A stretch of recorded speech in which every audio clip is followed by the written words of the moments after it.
And one day I will say to myself, this, I have done enough with Queen, I will try and do something else.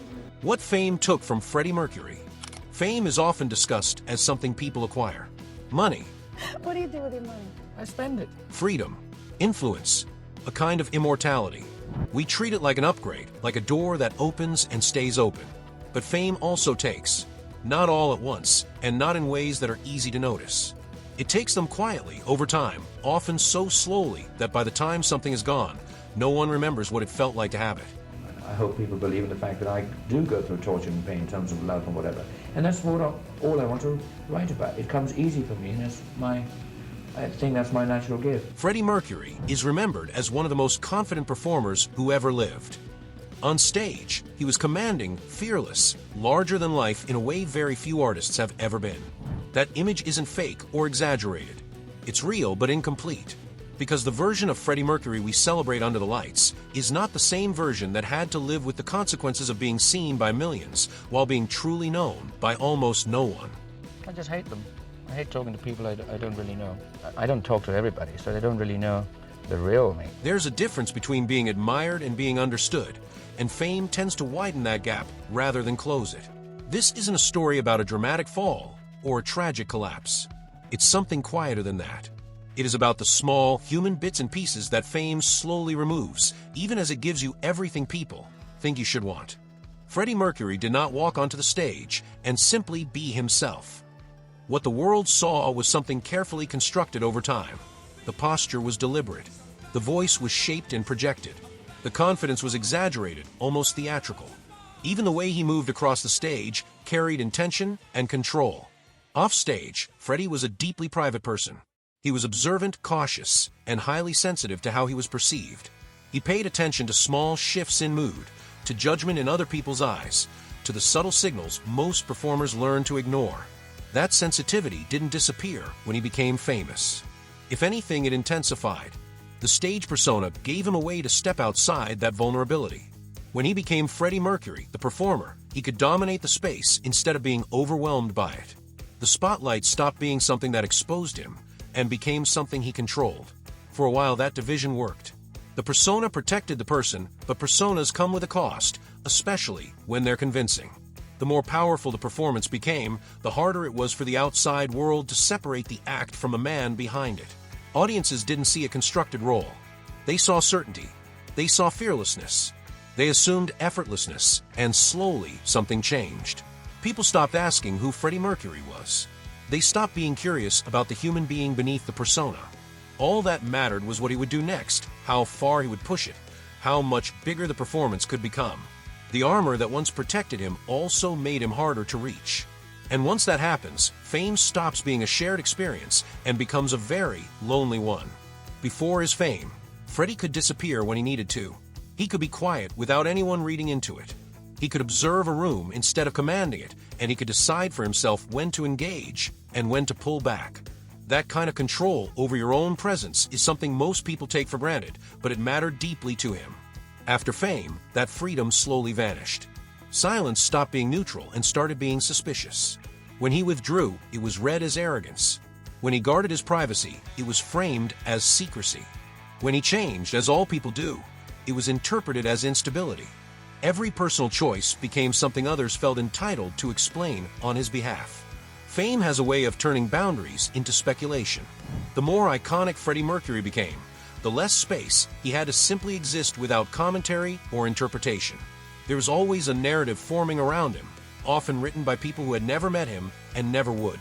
That kind of pressure doesn't usually break someone all at once. It works quietly and over time. It reshapes how a person thinks, how they protect themselves, and how safe they feel being unguarded. Not in dramatic moments that make headlines, but in small, accumulating ways that slowly change a person from the inside. One of the biggest myths about Freddie Mercury is the idea that his confidence came naturally, as if it was always there waiting to be unleashed. In reality, it was built over time. It was practiced, refined, and reinforced through constant repetition until it became second nature on stage. Confidence at that level doesn't come from comfort. It comes from control. It comes from learning how to command attention so thoroughly that nothing else can interrupt you. And very often, that kind of control is developed by someone who once felt exposed, uncertain, or overlooked, and decided that vulnerability was too risky to leave unguarded. Fame rewarded that confident version of Freddie in very clear ways. Audiences responded to it. The industry amplified it. The world celebrated it. So naturally, that version became dominant, not because it was the only one that existed, but because it was the one that worked. Over time, when the world only makes space for a single version of you, the others begin to fade from view. Not because they aren't real, and not because they stop existing, but because they are no longer useful in the roles you are expected to play. And once that happens, it becomes harder to remember that the person behind the performance was always more complex than the image that survived. Fame gave Freddie Mercury a level of recognition most people can barely comprehend. His face, his voice, and his movements became instantly recognizable across the world. But recognition is not the same thing as being understood, and in many cases, the two actually move in opposite directions. As more people attach meaning to a public figure, there is less space left for nuance. Contradictions become inconvenient. Vulnerability becomes something that has to be packaged, framed, or turned into a spectacle to be acceptable. Anything that doesn't fit the image people already believe in starts to feel like a disruption. Over time, Freddie Mercury stopped being seen simply as a person and became a symbol. And symbols are not allowed to change freely. They are preserved, repeated, and simplified so they remain familiar and reassuring. The result is that the image stays alive, while the human being behind it has fewer places where it can truly rest, speak freely, or exist without performing. Freddie was rarely alone in the literal sense. There were always people around him, constant movement, constant energy, and a level of noise that never really stopped. From the outside, it looked like a connection everywhere you turned. But loneliness doesn't come from a lack of company. It comes from a lack of resonance, from not being seen or mirrored in a way that feels accurate. When people interact with an image of you instead of the person you actually are, something essential goes unmet. Conversations stay on the surface, even when they sound intimate. Reactions are shaped by expectation rather than curiosity.